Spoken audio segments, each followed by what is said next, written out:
ये प्लांट इतना क्यूट और एस्थेटिक लगता है कि एक बार देख लें तो बस कलेक्शन में ऐड करने को मन कर जाता है।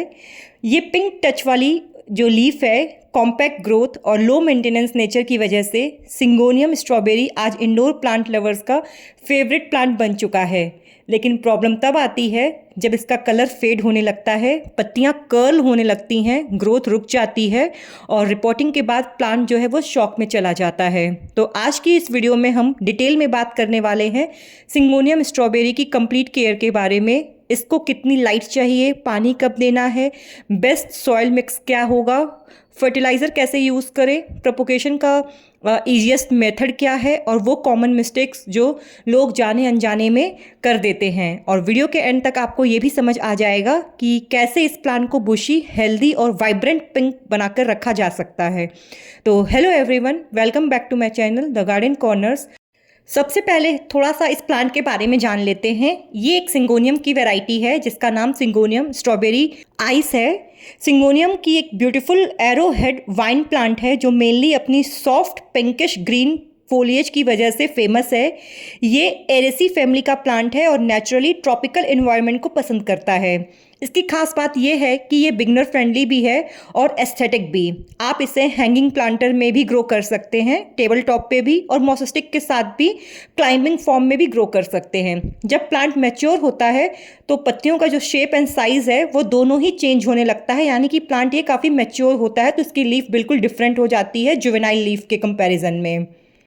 तो जैसा कि ये प्लांट मैंने एक एग्जीबिशन से परचेज़ किया था और इसकी आज रिपोर्टिंग हम कर रहे हैं। इसको रिपोर्ट करने के लिए मैंने एक प्लास्टिक का पॉट लिया हुआ है जिसमें काफ़ी सारे ड्रेनेज होल हैं और प्लस इसमें हम मॉसस्टिक भी ऐड करेंगे। जैसा कि मैंने बताया कि इसको क्लाइंब होना भी काफ़ी पसंद है और जब ये क्लाइंब करता है तो इसकी लीफ का साइज़ काफ़ी बिग होने लगता है। इसी वजह से मैंने इसको मॉसस्टिक पे ऐड करने का सोचा है।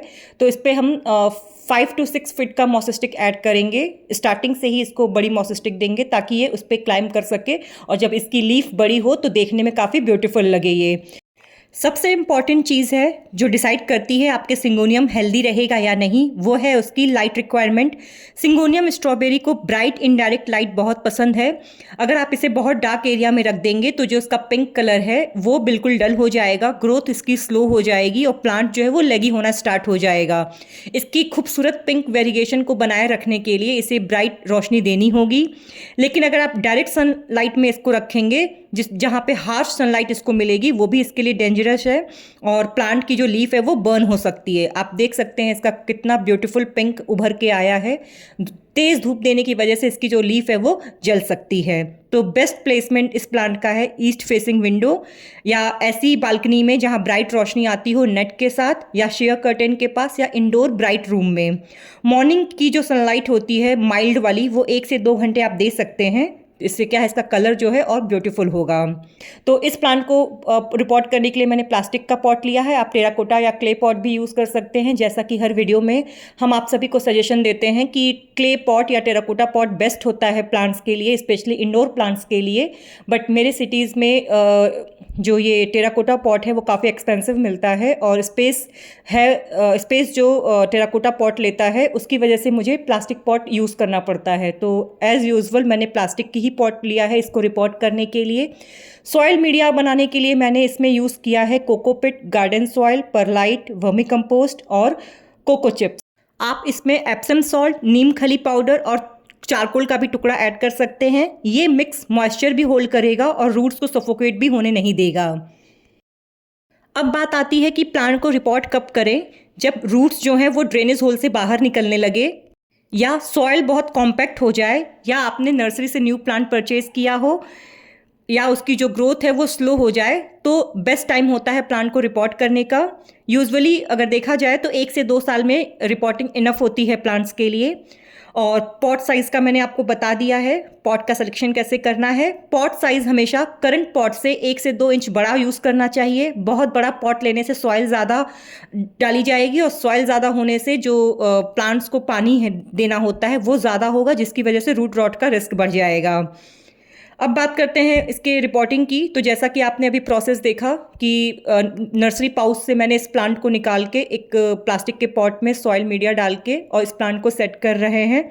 रूट्स काफ़ी हेल्दी थे, मैंने कुछ भी इसके रूट्स को डिस्टर्ब नहीं किया, और सॉइल मीडिया में जिस प्लांट को ग्रो किया गया था वो सॉइल मीडिया भी काफ़ी अच्छा था, तो उसको भी मैंने एज इट इज़ लगा दिया है और एक्स्ट्रा सॉइल डाल के प्लांट को सेट कर दिया है। अब बारी आती है मोसेस्टिक ऐड करने की। ये टाइम होता है जिस भी प्लांट में आपको मोसेस्टिक ऐड करना होता है रिपोर्टिंग के दौरान, इसी समय हम मोसेस्टिक ऐड करते हैं। तो ये जो मैंने 6 फीट का मोसेस्टिक लिया है, इसका जो नीचे का हिस्सा था वो काफ़ी बड़ा था, पॉट के साइज से भी ये बड़ा था, तो ये फिट नहीं बैठ रहा था पॉट में। तो इसको मैंने कट किया है डिज़ायर्ड साइज़ में, ताकि ये जो मोसेस्टिक है वो पॉट में फिट हो सके।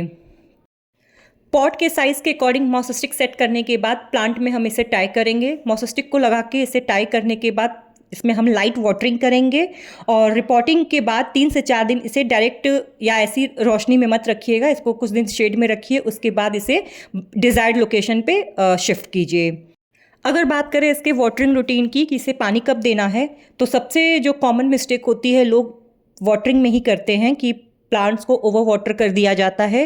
सिंगोनियम को मॉइस्ट सॉइल पसंद है, लेकिन सॉगी सॉइल बिल्कुल भी नहीं। तो आपको पानी तभी देना है जब सॉइल जो है वो 1 से 2 इंच टॉप की सॉइल लेयर ड्राई हो जाए। आप फिंगर टेस्ट का भी यूज़ कर सकते हैं सॉइल को चेक करने के लिए। और समर में वैसे भी जो फ्रिक्वेंसी होती है पानी डालने के लिए वो इंक्रीज़ हो जाती है, तो आप अपने एरिया और अपने लोकेशन के हिसाब से प्लांट में पानी डालिए, और सॉइल ड्राई हो तभी डालिए जितने दिन पे आपका प्लांट्स जो है वो सॉइल जो है वो ड्राई हो रहा हो। और हमेशा एक बात याद रखिए कि अगर आपका सॉइल थोड़ा ड्राई रहेगा तो प्लांट टॉलरेट कर लेगा, लेकिन अगर कंटिन्यूसली वो गीला रहेगा रूट रॉट बढ़ जाएगा। अगर पत्तियां पीली हो रही हैं, स्टेम जो है वो मशी हो रहा है यानी कि सॉफ्ट हो रहा है, रूट रॉट का स्मेल आ रहा है, या प्लांट्स में अगर फंगस लगते हुए आपको दिखाई दे रहे हैं, तो ये जो साइन होते हैं वो ओवर वाटरिंग के होते हैं। और अगर पत्तियां ड्रूपी सी हैं, क्रिस्पी एजेस हैं और पत्तियां जो हैं वो कर्ल हो रही हैं, तो ये अंडर वाटरिंग के साइन हैं। तो इन साइंस को मिस मत कीजिए और वाटरिंग रूटीन को ध्यान में रख के उसमें पानी डालिए। क्योंकि ये एक ट्रॉपिकल प्लांट है, इसीलिए ह्यूमिडिटी पसंद करता है ये plant. 18 to 32 degree centigrade ideal temperature होता है। एक्सट्रीम कोल्ड से इस प्लांट को बचाना होता है। 10 डिग्री के नीचे अगर ग्रोथ स्लो हो सकती है, अगर टेम्परेचर 10 डिग्री के नीचे गया तो। अगर आपके एरिया में ह्यूमिडिटी बहुत लो है तो प्लांट्स को ग्रुप में रखिए, पेबल ट्रे का यूज़ कीजिए और लाइट मिस्टिंग कीजिए, लेकिन एक्सेसिव मिस्टिंग डेली मत करिए वरना फंगल इशू आ सकता है।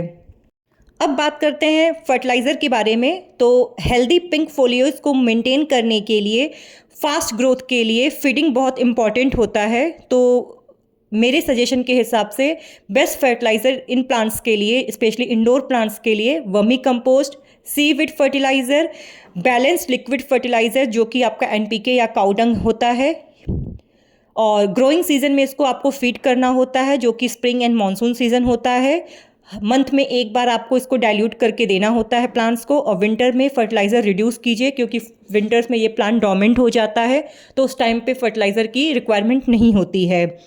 ओवर फर्टिलाइज़र से सॉइल में सॉल्ट बिल्डअप होने लगता है और रूट्स डैमेज हो सकते हैं, तो इस चीज़ का भी आपको ध्यान रखना है। अब बात करते हैं प्रोपोगेशन की। तो सिंगोनियम प्लांट बहुत ईजिली प्रोपोगेट हो जाता है स्टेम कटिंग से।